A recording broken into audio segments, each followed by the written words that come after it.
Lightning like Steve McQueen. I'm in the fast lane when the light turns green. And I built tough, I ain't nothing but grit. Cause I made rugged blood, sweat, and spit. Yeah, like a horse I fly. Better push yourself in for a bumpy ride. I like to play hard, but I work harder. And I weather the storm cause I'm built stronger. Hey guys, before we jump into the episode, I wanted to let you know it is brought to you by Denim. As a business owner myself, I personally know the importance of financial stability and preserving cash flow to help navigate through any freight market.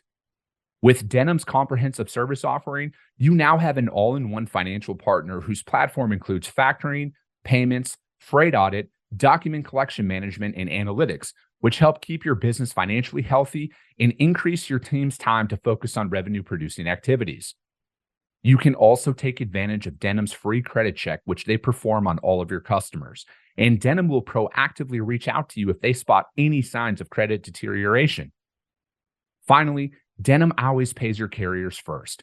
As a broker, this is imperative to preserving your credit score in the market, which ultimately helps you become a broker of choice to your carrier partners. Are you ready to learn more? Visit denim.com to schedule a demo today. Just do me a favor and let them know that the Freight Coach sent you. This episode is brought to you by SPI Logistics, the premier freight agent logistics firm in North America. For over 40 years, SPI has been diligently building the most successful freight agent network to provide first-class relationships for our shippers, receivers, and carrier partners. We are more than another transportation network. We are a dedicated team of professionals united by one singular purpose, and that is to expedite our agents' success. All of our agents are set up for success on day one, as they are provided with a full suite of support staff that is ready to assist them with everything from after-hours emergencies to financial and administrative needs on a no-fee basis. This way, you can focus on continuing to grow your business. There is no financial risk to start, and you have the ability to earn up to 75% in commissions. If you are looking to take control of your financial future and build your business with the backing of one of the most successful logistics firms in North America, visit www.spi3pl.com to learn more. Do me a favor and let them know that the Freight Coach sent you.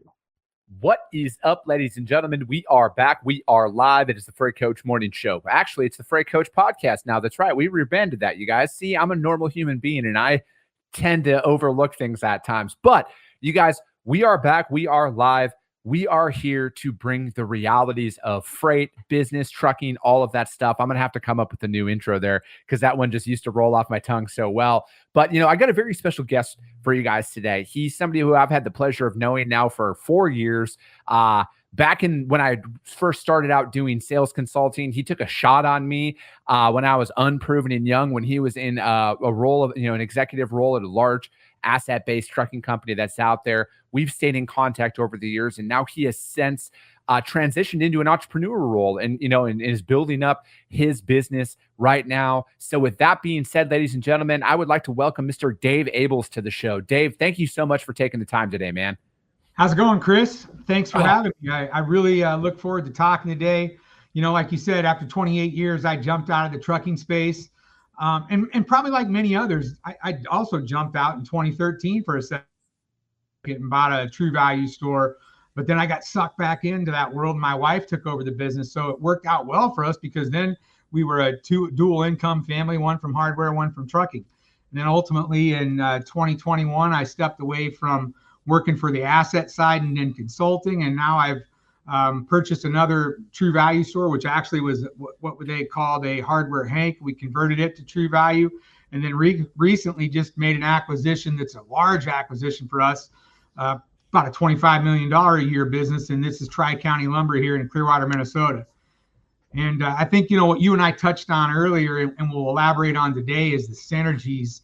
Business is business, folks, and the principles that I utilized for 28 years to ultimately become a CEO of a large carrier are the same principles I use here. And it all started as a dispatcher or a driver and then a dispatcher. And a lot of what we do here today are the principles in trucking and in brokerage. Like I mentioned to you, I'm essentially a broker, right? I broker building materials. So I source them as cheap as I can get them for a high quality, and then I move them on to contractors via my trucks. We get anywhere from 20 to 30 inbound semi-loads a day into our facility. We then break those down, ship them out to our people, to our contractors, which we have probably around 100 different contractors that are our customers, and we use A CDL drivers, B CDL drivers, and then just regular non-commercial drivers. So it's been a lot of fun. It's eye-opening. And I think what we'll elaborate on today, Chris, is, how anyone can do it, man. And that's the reality of it. And never give up.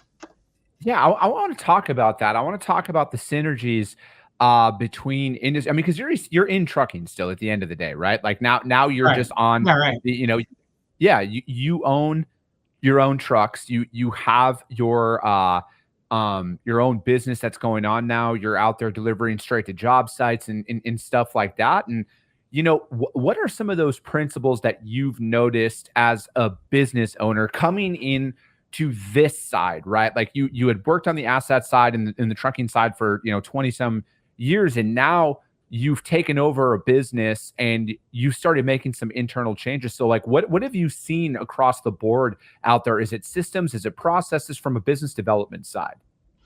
So the business development side, I think, I bought a company that had been in business for about really 40 years with present ownership about 25 years. And just like a trucking company, you get into that company or get into their ways. We've been doing it this way for 20 years. This is the way we do it. Well, I'm going to bring a different touch to that, right? So they had a great contractor base. They had record years, year after year. So they didn't really go out and look for new opportunities. I'm a growth guy. I feel if you're not growing, you're dying, right? So I just told you we're going to do 25 million this year. You talk to me next year, that's going to be 35 million. Talk to me in 5 years, we're going to have this operation to $100 million. And how we do that is we seek out new opportunities, and then we foster growth within our existing opportunities.